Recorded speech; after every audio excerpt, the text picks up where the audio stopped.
Hello and welcome to the Daily Millwall for Thursday the 21st of March 2024. Because it's International Week, no daily videos during that time, so just a bit of a catch-up video.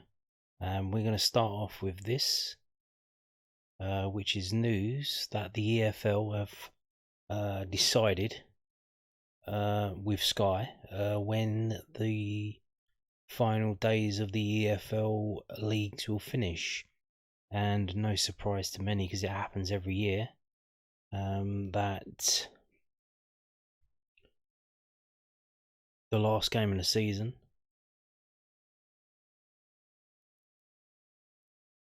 trip to Swansea City is on Saturday the 4th of May. It will be the last game of the season. It's not been moved to Sunday. It's been the kickoff has been moved to 12:30. So it's an earlier kickoff for a trip to Swansea, which is not ideal. Hopefully we don't need that result, because that will be very annoying. And yeah, so there you go. We do it every year. Millwall's final Sky Bet Championship game in the season against Swansea City has been rescheduled to kick off at 12:30 p.m. on Saturday the 4th of May. The game, originally set for a 3 p.m. start, has been moved following the EFL's announcement that all championship matches will kick off at the same time as the regular season reaches its conclusion. Ticket news for the Lions trip to Wales will be communicated in due course. Exactly. And talking of tickets, here we go. We've finally got the selling details for the under-18s FA Youth Cup semi-final tie, which is a one-legged affair. It takes place on Elland Road on the 4th of the 4th. 20 years since the last 4th of the 4th, which was the game against Sunderland that got us to the FA Cup final for the first time in our history. Yes, this is from millwallfc.co.uk. Millwall's under-18s take on Leeds United in an FA Youth Cup semi-final tie at Elland Road on Thursday the 4th of April, kick-off 7 p.m, and tickets are now on sale. Tickets are on sale to season ticket holders and members, and so it's, even though it's a youth game, it's still the rules apply that you need to be a season ticket holder or a member. It's £6 for adults, £3 for over 65s, £3 19 to 22s, and £3 for, why have they split it up? Because it's the same price. It's £3 for under 22s. Why have they bracketed it out? It's £3, £3 and £3. But under 16 tickets need to be purchased with an adult senior ticket. Tickets will go off sale at 2 p.m. on Wednesday the 3rd. Any tickets selected for collection will need to be collected by this time from the den. After 2 p.m. they will be sent to the away club ticket office for collection on the day of the game. We have an initial allocation of 250 tickets. No mention of any coach travel. I don't think they're putting coaches on for this. I haven't seen any. I think there is a train strike around that day. It might be on the Friday, so you might be okay to get up there and get back. But there you go. Big game. A big game in Millwall's history. I think, was this the 3rd or 4th time we got to this stage of the competition? It is a big game. Hopefully it won't be the biggest game, because they'll win this game and get to the final. But that will be away, and don't count our chickens, but if that happens, it will probably be at Manchester City. And I think it needs to be played at the Etihad. Have we played them at the Etihad yet? I'm not too sure. Did our paths cross then, or are they still at Main Road? I think we have played. Did we not play once at their new? It was called them. What was it called then? Manchester City Stadium, or the Commonwealth Stadium? We may have played. I'm not. I don't have all the knowledge in my head. I usually have little like shortcuts that I can find stuff online and figure it out. So maybe, but if we haven't played at the Etihad, this is a new one if we get there. So there you go. Now moving on to this from londonnewsonline.co.uk. Positive striker injury news for Millwall.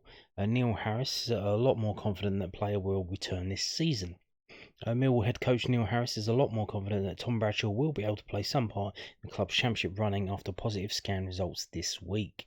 Both Bradshaw and fellow striker Kevin Nisbet had fresh scans to provide a little extra detail on their return to action.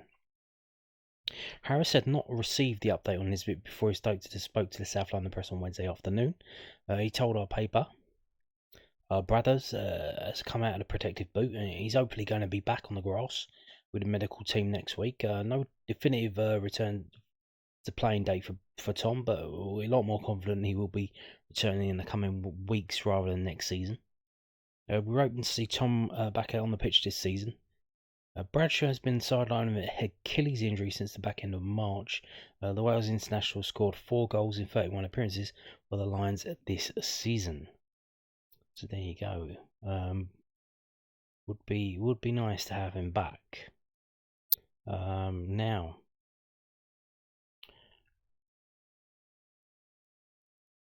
international players. Now, Tom Bradshaw obviously it being featured in the Wales squad a bit.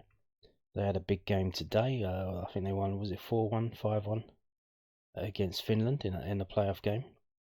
But we got this from southernnews.co.uk. They've helpfully put a list together of all the games featuring the Millwall players this week in international duty. One was today. That was Belarus versus Montenegro, and bizarrely Sarkic didn't make the squad. So I don't know if he's just out there as part of like a extra trained man's training squad. I don't know what's going on. So the full schedule of the Millwall players on international duty. 4 Lions players will be meeting up with their national teams this week. Before club football enters its most important phase of the season, international games take centre stage for this next week. George Saville, Matija Sarkic, Michael Obafemi are all in action with senior international teams, while Brooke Norton-Covey is on duty with the England under-21s. Tom Bradshaw, Kevin Nisbet and Adom-Malaki are usually among the contingent who had away during the international breaks but are all out injured at the moment. This is the full schedule of players away with their countries. So obviously on Friday we've got Romania versus Northern Ireland, and then Scotland versus Northern Ireland on Tuesday, and that'll be on BBC iPlayer. Mitja Sarkic, that game was today. Belarus Montenegro, like I said, he didn't make the bench. And you got Montenegro versus North Macedonia on Monday. Obafemi, we got fingers crossed he doesn't get injured. Republic of Ireland versus Belgium on Saturday, and Switzerland on Tuesday. And Brooke Norton-Covey, these are qualifying games. Friday, so today, Friday. That's at lunchtime because that's all the way in Azerbaijan. That's 12 p.m. kickoff, and Luxembourg on Tuesday. So if you're wanting to watch any of those, we now have a look on livefootballontv.com, and you can see here the England's under-21 games are going to be on the YouTube channel in England.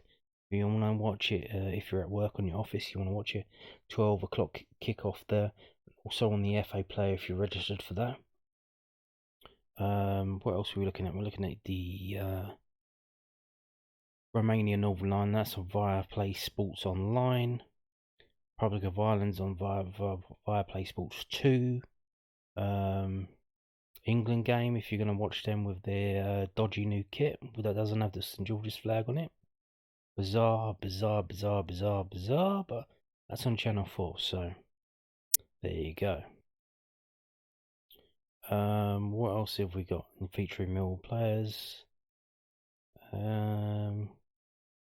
Again on Tuesday we've got England Luxembourg at 7 p.m. kickoff on England YouTube. And then we've got the big game, Scotland Northern Ireland. That's a friendly though. That's on BBC Scotland, it's on BBC 3, it's on BBC 2 Northern Ireland, it's on BBC iPlayer.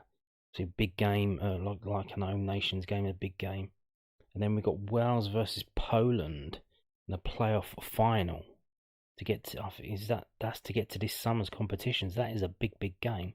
That's going to be on BBC iPlayer. That doesn't feature Tom Bradshaw as we mentioned. And then that's it. So there you go. Now moving on to sort of Millwall news, but not really. Well, kind of. Former Millwall boss back in management of former club. This is from thatmillwallpodcast.co.uk. And what it is, Gary Rowett's found a new job. Hopefully this is not gonna affect us in any way, but it can, because he's gone to Birmingham and he's gone to try and keep them up. So if he does or he doesn't, I don't really care. But hopefully, if he does, it's not at our expense, because we can still go down. We aren't guaranteed nothing at the moment. Rowett, who left Millwall in October last year, just shy of his 4-year anniversary in charge, has taken over Birmingham City until the end of the season. Current boss Tony Mowbray has been absent from the Blues since mid-February after taking a break for treatment on an unnamed illness, probably turbo cancer, I would guess. His deputy Mark Venus has been in charge since. Mowbray will take a formal medical absence, with Venus also stepping aside until the start of next season. Well, that's nice, isn't it? The deputy also has to go and garden leave because the main man's getting medical treatment. That's kind of weird. Rowett is no stranger to Birmingham, had played for the club and also managed him between 2014 and 16 before being sacked with the club outside the playoff places on goal difference. The former Stoke boss will be the 5th different person to lead the side this season after John Eustace, Wayne Rooney, Mowbray and Venus. The Blues have collapsed since the departure of Eustace when they were in the playoffs, when he was sacked and replaced by Rooney. And that was a absolute bizarre decision. They have not won since a 2-1 victory over Sunderland in what proved to be Mowbray's final game before he took time away for his health. Rowett has 8 games to keep the Midland side in the Championship. They currently sit in 21st and outside the relegation places on goal difference alone. So there you go, Gary Rowett. Luckily he waited until, obviously, after we played them for the second time on Saturday the 9th of March. And he waited until after the Leeds game, and then he's gone in and got there. I don't know if Birmingham decided they needed to get a proper manager in, but they got a proper manager in now.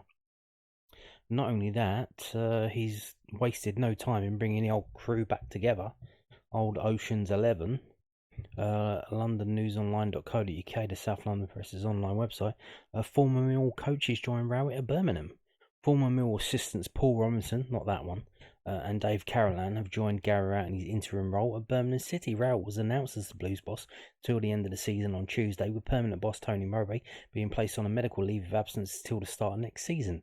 Ex-West Brom and Birmingham defender Robinson spent 3 years at the Den alongside Rowett and left by mutual consent in November. And Carolan? They spelled it incorrectly the second time. Carolan, who was head of performance and elf under Rowett, left Millwall in October 2023. He initially joined a consultancy basis with the Lions before being handed a full-time role. Birmingham are 21st in the Championship table and have only picked up 1 point from their last 7 outings. Rowland's first game in charge will be up against QPR after the international break. First team coaches Ashley Cole, Peter Shuttleworth and Mike Taylor will remain at the club as part of Rowett's coaching staff. So, interestingly, if you didn't know, Gary Rowett and that Dave Carolan was doing a podcast. If you've heard any of them, they don't really. They're football, general football podcast. Really, not getting into details about anything particular, especially nothing like Millwall related. Now, moving on to this from southwarknews.co.uk. Nino Adom-Malaki interview, dealing with the pressure of a relegation battle, working with amazing gaffer Steve Morrison at Sutton, and his hopes for when he returns to Millwall. On his first loan move away from Millwall, defender Nino Adom-Malaki is enjoying a new challenge at the foot of the EFL and believes he is growing as a player. That does sound good, doesn't it? You got to remember, Danny McNamara, what we see today, that didn't happen overnight. He went on quite a few loans, most notably in Newport County, and then at St Johnstone, and then he got his chance in the Millwall team, and he took it. So is this the path that we're seeing now with Adom-Malaki? Maybe. Nino Adom-Malaki insists he is thriving under the pressure of a League 2 relegation battle. The young Millwall prospect left the Den to join Sutton United on loan in January, with the London side led by former Lions striker Steve Morrison. News had been struggling at the foot of the Football League, but beat relegation rivals Forest Green Rovers last Saturday in a huge game to lift themselves within 3 points of safety. Adom-Malaki missed that match with illness, but has been a regular in Morrison's side and says he's enjoying the high stakes intensity of Sutton's challenge. The 20-year-old defender told News Den, "It puts the pressure on me, which I like. I like the pressure because it makes us want it more. Obviously, it's not great to be in a relegation battle, but we're trying our best to get out of it, and everybody's pushing. It's amazing to have that pressure on me personally, as it brings out the professional footballer in me." Morrison, who made 336 appearances on over 2 spells at Millwall, has proven to be the ideal role model for Adom-Malaki, soaking up the knowledge from the 40-year-old head coach. He said of his manager, "He's been an amazing gaffer to me. He helped me so much at Sutton, both on the football side and the life side of it. So many times we've sat down and spoke to each other about things I'm doing well and things I can do better. He's played a big part in my career. We've spoken a bit about Millwall, but not too much, as he wants us to focus on the task at hand, and we've only talked about the games ahead of us. The experience of playing in such a competitive and physical league makes Adom-Malaki hopeful that we'll eventually leave him hedging towards the first team at Millwall, with the left back still yet to make his senior debut." He said, "From the under-21s team to the first team, it's a lot more physical and intense. And that's what I like, as it helps me improve. I'm looking to get closer to Millwall's first team next season. This loan is about getting the experience I need, take everything I learned from Sutton and being in a first team environment and making it into next season, and hoping I can get my chance." Adom-Malaki has largely played a left wing back in Morrison's back three system and has started 11 of the 12 games he's been available for, having played in more attacking positions during his youth. He said he enjoys wing back over left back as it allows him to get forward. "That's actually a position I've fallen into," Adom-Malaki has said. "I used to be an attacking player, like a winger, attacking midfielder, or a striker in the grassroots teams. For me personally, I like the left wing back, but if I can put a left pick, I'm not going to complain. I'll just get on and do the job. Getting forward's a big part of my game. I love to attack as much as I love to defend. I love to help the team out in both ways." The youngster gives off the impression that he's happy just to be playing the game and said being a professional footballer has long been one of his main goals. "I wanted to be a footballer since I was born," he said, "since I could even walk or talk. I've always wanted to be a footballer, but even when I was young, people would say it's impossible. But I didn't listen to them. I just stuck with it, and my family and the people around me helped a lot. I prayed to God, and He's blessed me, and I just stayed at it and not let anyone tell me any different. It's got me to where I am today." Adom-Malaki's path to the Lions has been a unique one. Instead of emerging from the traditional club academy system, he was instead signed from the football charity Kinetic Foundation, with whom he credits for turbocharging his career. He said, "They helped me a lot. They helped me to stay on the right path and give me somewhere to go after school. If Kinetic wasn't about, I don't think I'll be where I am today. They're a big part in my career. They gave me a second chance in the football world. Coming out of school and not being academy is really hard, so they did really help me to get where I am." Adom-Malaki signed a new long-term contract in Millwall last October. He is determined to get as far as he can in football and says that discipline is the most important attribute any young player can have. "I'll follow your dream, and if anyone tells you different, don't listen to them," he said, when asked what advice he would give to players younger than himself trying to find their feet in football. "Discipline is the most important thing in the game. You have to have that discipline to want to go in and want to work. And you're doing a job that you love so much and other people would love to do. So you have to wake up early, go the extra mile, and do what you have to do to get on top. You have to sacrifice a lot of things to get where you are, even friends. Some friends may not want to see you progress, but you have to move yourself away from them all those situations. You have to stay disciplined. It's the biggest thing." For now, Adom-Malaki is focused only on keeping Sutton in League 2 and reveals he's become attached to the environment of South London in a short space of time. He said, "From the time I stepped into the facility, everyone has welcomed me with open arms. There's not a single person I can single out because I get along with and speak with everyone. It's just one big family there." Asked if he believes Sutton, who have been in League 2 for the past 3 seasons, will be able to stay up, Adom-Malaki said, "I'm very confident. You just have to trust the process and it will come. After the win on Saturday, I can feel it. We're going to do it." So there you go. And on that note, thank you for watching and goodbye.